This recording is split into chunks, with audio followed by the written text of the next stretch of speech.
India के उड़ीसा राज्य के पुरी में चमत्कार की एक ऐसी कहानी है जिसे समझ पाना साइंस के बस की बात नहीं है। साइंस, ज्योग्राफी, फिजिक्स, केमिस्ट्री और दुनिया के सारे ग्राउंड्स ऑफ बिलीव्स यहाँ सब फेल हो जाते हैं। हिंदू मान्यता में 4 धाम होते हैं: बद्रीनाथ धाम, द्वारकाधीश धाम, रामेश्वरम और जगन्नाथपुरी।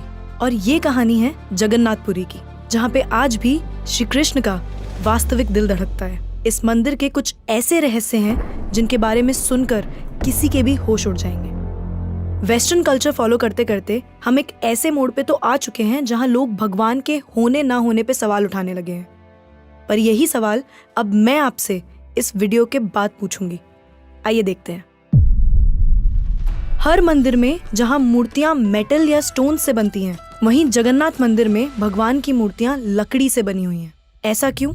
आइए बताती हूँ। 3102 बीसी में ज़ारा नाम के एक शिकारी ने शिकार करते हुए गलती से तीर श्री कृष्ण के पैर पे चला दिया, जिससे श्री कृष्ण की मृत्यु हो गई। ज़ारा ने श्री कृष्ण का देह संस्कार किया पूरे रीति रिवाजों के साथ। पर जब उनकी चिता शांत हुई तो ज़ारा ने देखा कि एक चमकने वाली मेटल की चीज अभी तक जली नहीं थी। ज़ारा को ये समझ नहीं आया था कि ये है क्या, तो उसने उसे उठाया और उसे बेचने निकल गया। पर उसको खरीदना तो दूर, किसी ने उसे हाथ भी नहीं लगाया। फिर आखिरकार ज़ारा ने हार थक कर उस मेटल की चीज को एक लकड़ी पर रखा और उसे पानी में बहा दिया। गुप्त साम्राज्य के समय अवंती के राजा इंद्रद्युम्न, जो कि विष्णु जी के बहुत बड़े भक्त थे, उन्हें एक दिन सपने में आकर विष्णु जी ने एक नदी में डुबकी लगाने को कहा और ये भी कहा कि एक लकड़ी के तने में तुम्हें उस नदी में मैं मिलूंगा। इस सपने को देखकर अगले ही दिन राजा डुबकी लगाने चले गए। डुबकी लगाते वक्त राजा को नदी में थोड़ी ही दूर एक लकड़ी का तना भी दिखा। बिना देर किए राजा तने तक पहुंचे और उस तने को महल में ले आए। फिर राजा ने कुछ बहुत नामी काश्तकारों को बुलाया, पर उनमें से कोई भी उस लकड़ी से एक मूर्ति नहीं बना पाया। कई दिन बीत जाने के बाद एक काश्तकार महल में आया और उसने राजा से कहा कि ये मूर्ति मैं बनाऊंगा, पर मेरी एक शर्त है। राजा ने काश्तकार से उसकी शर्त पूछी, क्योंकि राजा किसी भी शर्त को मानने के लिए तैयार थे। तो काश्तकार ने कहा कि ये मूर्ति बनाने के लिए मुझे पूरे 21 दिन का समय चाहिए और मैं चाहता हूँ कि 21 दिन से पहले ना तो कोई मुझसे बात करे, ना मिले और ना ही मेरे किसी भी काम में विलंब डाले। राजा ने खुशी खुशी ये शर्त मंजूर कर ली। मूर्ति बनाने का काम शुरू हुआ। रोज मूर्ति बनने की आवाजें भी आती थी, पर धीरे धीरे वो आवाजें बंद हो गई। अवंती की रानी को लगा कि शायद भूख प्यास से काश्तकार मर चुका है, इसीलिए उन्होंने जहाँ मूर्ति का काम चल रहा था उस कमरे के दरवाजे को खुलवाने की जिद की और राजा को उनकी बात माननी पड़ी। जैसे ही दरवाजा खुला तो उन्होंने ये देखा कि वहां कोई काश्तकार था ही नहीं। सिर्फ और सिर्फ 3 मूर्तियां थी: भगवान जगन्नाथ, उनके भाई बालभद्र और उनकी बहन सुभद्रा। और उसी जगन्नाथ जी की मूर्ति में वो मेटल वाली चीज भी रखी गई थी, जो कि कुछ और नहीं, श्री कृष्ण का धड़कता हुआ दिल था।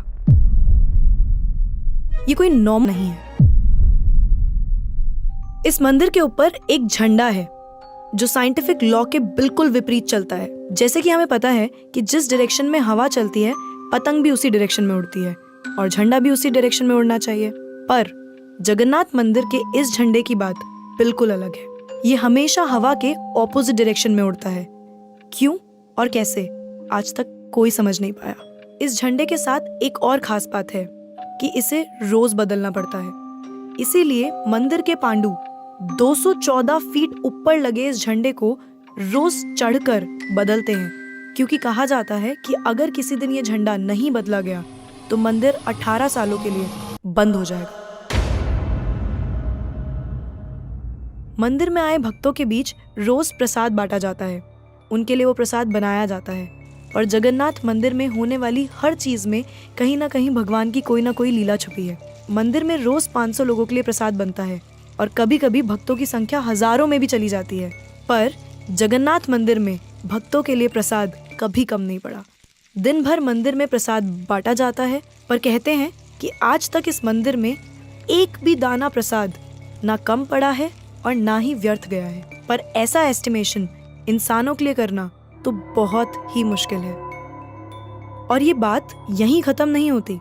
प्रसाद बटने की मिस्ट्री तो है ही, उससे बड़ी मिस्ट्री है प्रसाद बनाने की। लकड़ी की आग पे 7 मिट्टी के बर्तनों को एक के ऊपर एक रखकर प्रसाद बनाया जाता है। साइंस और लॉजिक्स कहते हैं कि सबसे पहले सबसे नीचे वाले बर्तन का प्रसाद पकना चाहिए, पर पुरी के जगन्नाथ मंदिर में साइंस और लॉजिक्स नहीं चलते।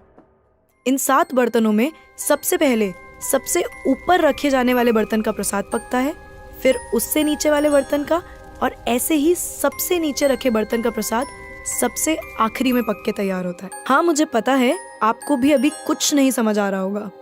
इसे आज तक कोई नहीं समझ पाया। इस मंदिर की खूबसूरती शब्दों में नहीं बताई जा सकती। इतना बड़ा मंदिर इतने सालों पहले बिना किसी टेक्नोलॉजी के कैसे बनाया होगा। पर क्या आपको पता है 214 फीट के इस मंदिर की डोम की परछाई आज तक कभी बनी ही नहीं।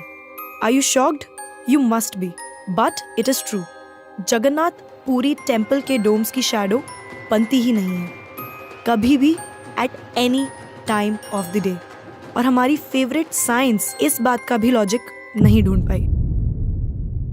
The mystery is not over here. जैसा कि हमें पता है कि कुछ buildings, architectures and areas no fly zones होते हैं, मतलब वहाँ ड्रोन्स, एयरप्लेन्स या कोई भी मैन मेड फ्लाइंग ऑब्जेक्ट पहुंचाने की या उड़ाने की परमिशन नहीं है। पर पक्षियों को तो हम नहीं रोक सकते, उन्हें समझाना तो बहुत मुश्किल है ना। पर अगर हम जगन्नाथ टेम्पल की बात करें तो वहाँ पे ऐसा कुछ है जो शायद पक्षियों को पता है और हमें नहीं, क्योंकि इस मंदिर के ऊपर कोई भी ड्रोन, कोई भी एयरप्लेन या कोई भी पक्षी कभी उड़ता ही नहीं। आपने देखा होगा ना मंदिर के डोम्स पे या बड़ी बड़ी बिल्डिंग्स पे बर्ड्स को बैठे हुए। कभी जगन्नाथ पुरी जाएंगे तो देखिएगा that birds don't rest on the roof of Jagannath temple. आप कभी भी किसी भी पक्षी को जगन्नाथ टेम्पल की छत पे या उसके डोम्स पे बैठा हुआ नहीं देखेंगे। पर कंफ्यूज करने वाली बात यह है कि कैसे एक बेजुबान पक्षी ये जानता है कि इस मंदिर के ऊपर से उड़कर नहीं जाना। All of these things sound so exciting, right? अगर आपको ये कहानी जानने में और सुनने में मजा आ रहा है और आप ऐसी ही नई नई चीजें और कहानियां जानना चाहते हो तो नेकेड ट्रुथ को सब्सक्राइब करना मत भूलना। हम आपके लिए बार बार कुछ नया लाते रहेंगे।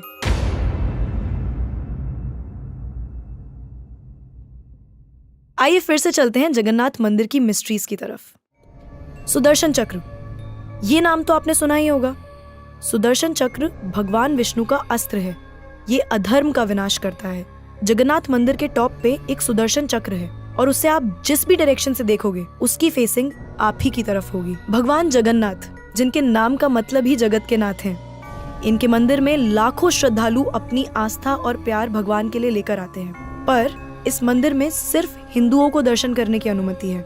किसी भी और धर्म के इंसान को दर्शन बाहर से ही करवाए जाते हैं और दर्शन करवाकर भेज दिया जाता है। जैसे कि हमारी ex prime minister Indira Gandhi ji, वो भी जगन्नाथपुरी गई थी दर्शन करने, पर क्योंकि वो फारसी हैं और हिंदू नहीं और उन्हें उनका सरनेम फिरोज गांधी से मिला है, इसीलिए इंदिरा गांधी को भी दर्शन करने की अनुमति नहीं दी गई।